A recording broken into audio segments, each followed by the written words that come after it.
ജീവമൊഴിയുടെ മറ്റൊരു എപ്പിസോഡിലേക്ക് പ്രാർത്ഥനയോട് കൂടെ സ്വാഗതം. നിങ്ങൾ ഇതിലൂടെ കേൾക്കുന്ന ആത്മീയ സന്ദേശങ്ങൾ നിങ്ങൾക്ക് ആശ്വാസവും അനുഗ്രഹപ്രദമായി മാറുന്നെന്ന് ഞങ്ങൾ അറിയുന്നതിൽ ഒരുപാട് സന്തോഷമുണ്ട്. നിങ്ങളുടെ അഭിപ്രായങ്ങൾ വീണ്ടും ഞങ്ങളെ അറിയിക്കുക. നിങ്ങളുടെ പ്രാർത്ഥനാവശ്യങ്ങൾ ഞങ്ങളോട് ഷെയർ ചെയ്യുക. ഞങ്ങൾ നിങ്ങൾക്കായി പ്രാർത്ഥിക്കുന്നതായിരിക്കും. പലപ്പോഴും നിങ്ങൾ കേൾക്കുന്ന ഒരു ചോദ്യമായിരിക്കാം, എങ്ങനെ നിങ്ങളെക്കൊണ്ട് ഇത് സാധിക്കുന്നു? എങ്ങനെ നിങ്ങൾ ഇവിടെ വരെ എത്തിയെന്ന്? മരുയാത്രയിൽ ഇസ്രായേൽ മക്കളോട് ദൈവം പറയുന്ന ഒരു കാര്യമുണ്ട്. ഒരു പിതാവ് തന്റെ മകനെ തോളിൽ വഹിക്കുന്നത് പോലെ ഞാൻ ഇത്രത്തോളം നിങ്ങളെ കൊണ്ടുവന്നു. നാം എന്നും ഓർത്ത് ദൈവത്തിന് നന്ദി കരയേറ്റേണ്ട ഒരു കാര്യമാണ് ഈ വചനം നമ്മളോട് പറയുന്നത്. ഒരു പിതാവ് തന്റെ മകനെ തോളിലേറ്റി വഹിക്കുന്നത് പോലെ ദൈവം നമ്മെ ഇതുവരെ കൊണ്ടുവന്നു. തിരുവചനം പറയുന്നുണ്ട്, നാം മുടിഞ്ഞു പോകാത്ത ദൈവത്തിന്റെ കൃപയാകുന്നു, അവന്റെ കരുണയോ നമ്മളോട് തീർന്നു പോയിട്ടില്ലെന്ന്.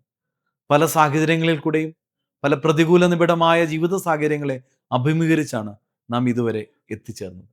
ഇതുവരെ നടത്തിയ ദൈവം ഇനിയും മുൻപോട്ട് നടത്തും. ഭാവിയെക്കുറിച്ച് നിങ്ങൾക്കൊരു ആകുലത ഉണ്ടായേക്കാം.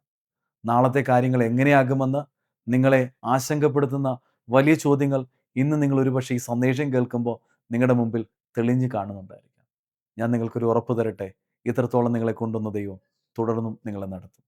നിങ്ങളുടെ പ്രാർത്ഥന ആവശ്യങ്ങൾ വീണ്ടും ഞങ്ങളെ അറിയിക്കുക. ഞങ്ങൾ നിങ്ങൾക്കായി പ്രാർത്ഥിക്കും. സുവിശേഷത്തിൻ്റെ മറ്റൊരു സന്ദേശവുമായി വീണ്ടും കാണാം. അതുവരേക്കും പ്രാർത്ഥനയോടുകൂടെ ക്രിസ്തുവിൽ നിങ്ങളുടെ സ്നേഹിതൻ.